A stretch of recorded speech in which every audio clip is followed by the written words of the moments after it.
اگر تقوی نہیں ہے تو پورا قرآن یاد ہے، حافظ ہے، لیکن اخلاق اور کردار کے اعتبار سے بدترین انسان ہے۔ کیوں؟ کہ تقوی نہیں۔ جیسے ٹیپ کے اوپر قرآن ہے، ایسے ہی اس کے دماغ میں کوئی ٹیپ ہے، اس پر قرآن ہے، اللہ اس کی سیرت و کردار کا کوئی تعلق نہیں۔ بڑا مفسر ہے، بڑی تفسیر کر رہا ہے، بڑے درس دے رہا ہے، بہت ہی مفکر بن گیا ہے، تقوی نہیں ہے تو خود اسے اس کا کوئی فائدہ نہیں ہوگا۔ چار پائے برو کتابیں چند، مثل الذین حملوا التوراۃ ثم لم يحملوها كمثل الحمار يحمل اسفارا، جیسے گدھے کے اوپر بہت اعلیٰ کتابوں کا گٹھڑ باندھ کر رکھ دیا جائے، اسے اس سے کیا فائدہ؟ ایسے ہی وہ قوم ہوتی ہے کہ جس کو اللہ اپنی کتاب کا حامل بناتا ہے اور پھر وہ اس کا حق ادا نہیں کرتی۔ کیوں نہیں کرتی؟ تقوی نہیں ہے۔ تقوی ہو تو حق ادا کرے نا۔ یہ ربط و تعلق ہے۔ فی نفس ہی، اپنے مقام پر یہ کیا ہے؟ ہدی للناس، تمام انسانوں کے لیے، تمام زمانوں کے لیے ہدایت کافی، ہدایت تامہ، ہدایت کاملہ۔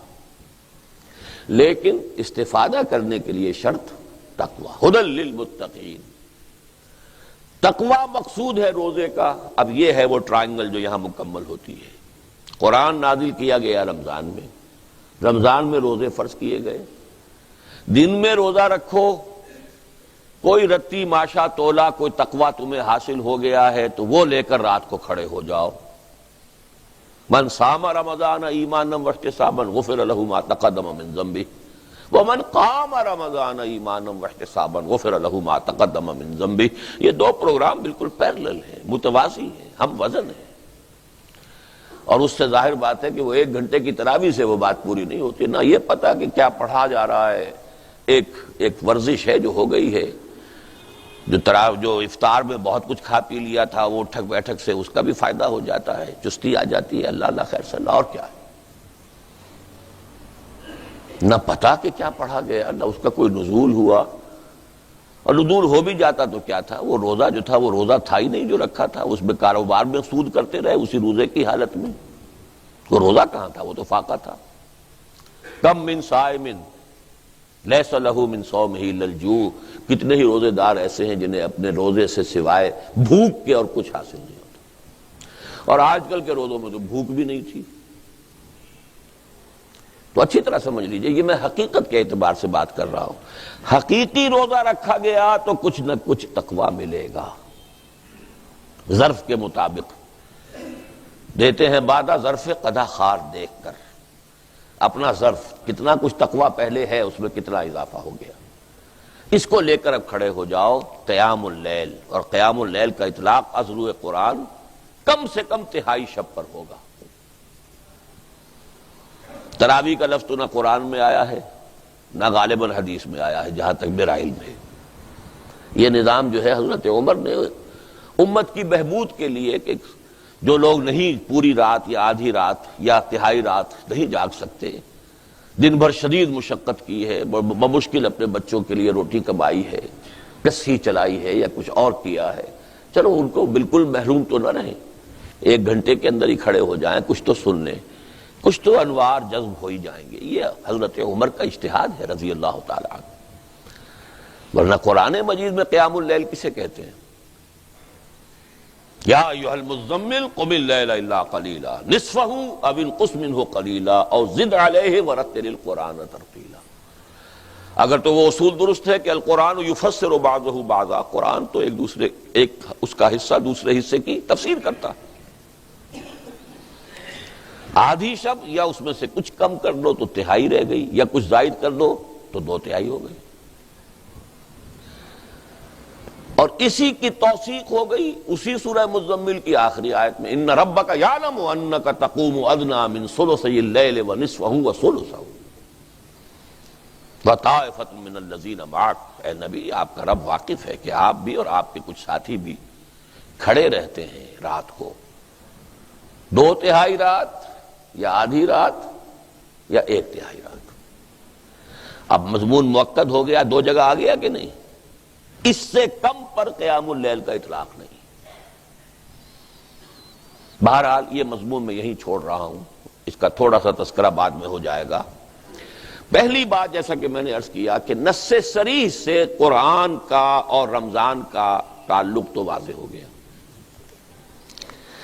اب آئیے کہ رمضان کا پاکستان کے ساتھ کیا تعلق ہے؟ کوئی تعلق ہے یا نہیں؟ وہ تعلق کیا ہے؟ پاکستان بھی نازل ہوا ہے اسی ماہ مبارک میں اور اسی شب قدر میں، اسی لیلہ مبارکہ. اتفاقی تو نہیں یہ بات، اس کائنات میں کوئی شے اتفاقی ہوتی نہیں. اللہ کے اذن سے، اللہ کی پلاننگ سے، اللہ کے فیصلے سے. تو یہ معاملہ بھی آپ کے نہ سمجھیے، ذرا پنکھا میرا بھی چلا دیجئے، یا پچھلا یا اگلا. تو جو بھی ہوا ہے وہ اذن رب سے، حکمت رب کے تحت. فیہا یفرق کل امر حکیم، اس کے حوالے سے سمجھیے آپ. ذرا میں نے تجزیہ کیا ہے. پہلے تو یہ سمجھیے کہ یہ نزول کا لفظ میں نے غلط استعمال کیا. شاید سوچ رہے ہیں آپ نزول پاکستان کہاں سے نازل ہو گیا؟ تو زمین کے اندر پہلے سے تھا، وہ زمین میں کوئی نئی حدیں بن گئی ہیں، نزول کیسے ہو گیا؟ قرآن مجید میں نزول کا لفظ جو ہے وہ صرف قرآن اور وحی کے لیے نہیں آیا ہے. ہلکا اور یہ سارے پنکھے چلا کے دو ہیں، بس پچھلا چلا دیں، یہ پھر بند کر دیں. دیکھیے نیند کو بھی کہا گیا ہم نے نازل کی. سورہ آل عمران کی آیت نمبر 157، جب مسلمانوں پر وہ بڑا سخت وقت آ گیا غزوہ احد میں، بہت سخت وقت، اس وقت اللہ تعالیٰ نے خاص قسم کا سکون نازل کیا نیند کی شکل میں. ثم انزل علیکم من بعد الغم امنۃ نعاسا، یہ اونگ یا نیند نازل کی گئی ہے. اور پھر ہمارے ساتھیوں کو تو ازبر ہوگی وہ آیت، وانزلنا الحدید، لوہا ہم نے اتارا ہے.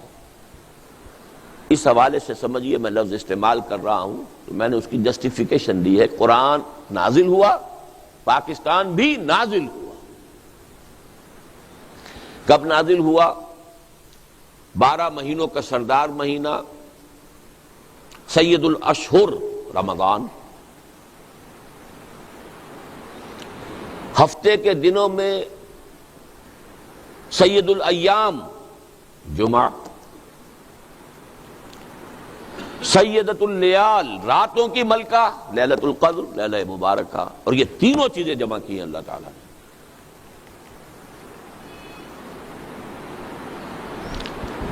جمعۃ الوداع تھا جس کی شب وہ تھی 27ویں. یہ بھی قران السعدین کوئی ہر سال تو نہیں ہوتا. جمعۃ الوداع تو گزر چکا، یا آج ہے، اور شب قدر جو ہے 27ویں اگر ہے تو گزر چکی. لازم نہیں ہے کہ وہ 27ویں شب اور جمعے کا دن یہ ٹیلی کر جائے. لیکن یہ کہ قیام پاکستان میں ماہ مبارک رمضان، سید الاشہر، سید الایام جمعہ، اور جمعہ بھی جمعۃ الوداع، اور راتوں کی ملکہ سیدۃ اللیال. اور یہ قران السعدین ہی نہیں، 3 قران جمع ہو گئے. قران 3 چیزوں کا، اور وہ ہے پاکستان کے نزول کی شب اور اس کا دن. اب یہاں میں تھوڑی سی بات واضح کرنا چاہتا ہوں. قرآن مجید سے معلوم ہوتا ہے کہ اللہ تعالیٰ کی جو سکیم اس دنیا میں چلتی ہے اور اس کے جو منصوبے بنتے ہیں، ایک لانگ ٹرم منصوبہ ہوتا ہے اور ایک شارٹ ٹرم. لانگ ٹرم ہے اللہ کا ایک دن، اور وہ 1000 برس کا ہے ہمارے حساب سے. بڑی نص صریح ہے. سورہ حج میں فرمایا وَإِنَّ يَوْمًا عِندَ رَبِّكَ كَأَلْفِ سَنَةٍ مِّمَّا تَعُدُّونَ، تیرے رب کے نزدیک ایک دن ان 1000 سالوں پر مشتمل ہے جو تمہاری گنتی کے ہیں. ہماری گنتی کے 1000 سال، اللہ کا ایک دن. ان یوما عند ربک کالف سنۃ مما تعدون. اس 1000 سال کی ایک پلاننگ ہوتی ہے یومیہ، اللہ کا یومیہ بجٹ وہ 1000 سال کا، اس پر نص سورہ سجدہ کی آیت یدبر الامر من السماء الى الارض، اب نوٹ کیجئے، تنزل الملائکۃ والروح یدبر الامر من السماء الى الارض ثم يعرج الیہ فی یوم کان مقدارہ الف سنۃ مما تعدون۔ ایک یومیہ جو اللہ کا جو بھی منصوبہ ہے وہ ہمارے حساب سے 1000 برس کا منصوبہ ہے۔ حضرت موسیٰ اور حضرت محمد صلی اللہ علیہ وسلم کے مابین 2000 سال کا فصل ہے، 2 دن عمر ہے سابقہ امت مسلمہ کی، اللہ کے 2 دن۔ ہماری عمر 1000 سال پورا ہوا تھا الف اول، تو سب سے بڑا فتنہ اسی بر عظیم پاک و ہند میں اٹھا تھا، ہندوستان میں اکبر اعظم کے ذریعے، کہ الف ثانی جو ہے وہ اب نئے دین کے لیے ہوگا، وہ دین اکبری، دین الہی ہوگا۔ اللہ کا 1 دن تو پورا ہو گیا، لیکن اس کا مقابلہ کرنے والا جو مجدد اعظم اللہ نے جس کو کھڑا کیا، اس کا نام ہی اب مجدد الف ثانی ہے، اس لیے کہ اللہ تعالیٰ کے یہ منصوبے 1000 برس کے ہوتے ہمارے حساب سے۔ یہ تو ہو گئی ایک گریٹر پلاننگ 1000 ایئرس کی۔ یہ اب دیکھنے والوں کا کام ہے، تاریخ کے بٹوین دی لائنز پڑھے، قرآن کی حکمت اور احادیث نبویہ کی روشنی سے بصیرت حاصل کرتے ہوئے پھر تاریخ کا تجزیہ کرے، لیکن تھوڑا سا ایمان اور یقین ہو قرآن پر اور احادیث پر، تب ہوگا۔ ورنہ ان چیزوں کو یوں ہی کوئی بات نہیں، کوئی اہم بات نہیں ہے، کوئی اس سے کوئی فقہی حکم تو نہیں نکل رہا، ٹھیک ہے، کیپ دیم اسائڈ، بڑی آسانی سے ہو سکتا۔ فقہی حکم تو کوئی نہیں نکلتا، نہ اس آیت سے نکلتا ہے کہ اللہ کا 1 دن 1000 برس کا ہے، نہ اس سے نکلتا ہے کہ تدبیر الامر جو ہے اللہ کی وہ 1000 سال کی ہوتی ہے، اس سے تو کوئی فقہی حکم تو مستنبط نہیں ہو رہا۔ اور جو احادیث ہیں ان سے بھی، جو اس سے متعلق احادیث، بہرحال اس کو چھوڑیے اس وقت۔ لیکن ایک اللہ کی تدبیر ہوتی ہے ہمارے حساب سے سالانہ، وہ ہے کہ جو لیلۃ القدر میں ہوتی ہے۔ اب اس 1000 سالہ منصوبے کا کتنا حصہ اس انسانوں کے 1 سال میں پورا ہونا ہے؟ یہ سالانہ بجٹ سیشن ہے لیلۃ القدر اور لیلہ مبارکہ، اس سال کے لیے تمام اہم احکام کا فیصلہ ہو جاتا ہے۔ فیہا یفرق کل امر حکیم۔ اسی حوالے سے ایک بات نوٹ کر لیجئے، یہ ہماری تاریخ کا بہت اہم واقعہ ہے۔ مولانا مدنی رحمت اللہ علیہ نے قیام پاکستان سے ٹھیک 1 سال پہلے رمضان مبارک میں جو وہ سلہٹ میں گزارا کرتے تھے، ہر سال رمضان مبارک ان کا سلہٹ میں ہوتا تھا، وہاں ان کے معتقدین کا بہت بڑا حلقہ تھا، وہ بلاتے تھے وہاں پر، وہ گویا کہ ایک طرح کی ان کی روحانی تربیت گاہ 1 مہینے کی رمضان مبارک میں ہوتی تھی، اور ان کے جو بھی خلفاء وغیرہ تھے سلسلہ تصوف کے، وہ سب ہندوستان کے کونے کونے سے پھر رمضان مبارک کے لیے وہاں جمع ہو جاتے تھے۔ جیسے بعد میں اسی قسم کی ایک بہار جو ہے وہ جب تک کہ شیخ الحدیث مولانا محمد زکریا مدینہ منتقل نہیں ہوئے تو سہارنپور کی جو ان کی خانقاہ ہے اس میں یہی کیفیت ہوتی تھی رمضان مبارک۔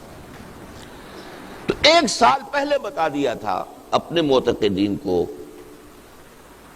کہ ملأ اعلیٰ، ملأ اعلیٰ سے مراد کیا ہے؟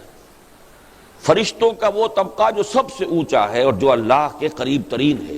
ظاہر بات ہے جب کوئی حکم ایشو ہوتا ہے تو پہلے تو انہی کو دیا جاتا ہے نا۔ ملأ اعلیٰ میں پاکستان کے قیام کا فیصلہ ہو گیا ہے، بہت اہم بات ہے۔ اس کے بعد بھی 1 سال تک وہ پاکستان کی مخالفت کرتے رہے، اور چنانچہ ان کے ایک معتقد نے وہی سوال کر لیا، پھر حضرت پھر اب ہماری پالیسی جو ہے پھر اس پر کوئی نظر ثانی ہونی چاہیے۔ فرمایا نہیں، وہ تکوینی امور ہیں، ہم تکوینیات کے پابند نہیں ہیں، ہم تشریعیات کے پابند ہیں۔ اب اس جملے کی بھی میں نے وضاحت کی ہے اپنے ایک خطبے میں، لیکن اگر اس کی وضاحت یہاں کرنے لگوں گا میں اسے صحیح سمجھتا ہوں۔ غلط نہیں سمجھتا اس بات کو، لیکن اب یہ دو اصطلاحات ہیں بڑی ثقیل، تکوینیات و تشریعیات، اب ان میں کیا فرق ہے؟ کیونکہ وہ کسی عالم نے بات کی ہوگی، عالم ہی جواب دے رہا ہے، انہوں نے تو سمجھ لیا کہ کیا بات کہی گئی ہے، لیکن میں اس کو اس مفہوم کے اعتبار سے صحیح سمجھتے ہوئے بھی اس وقت نہیں بیان کروں گا، وہ میرے جمعوں کے دوسرے خطبے جو رمضان مبارک میں لاہور میں ہوئے ہیں ان کے کیسٹس میں موجود ہیں۔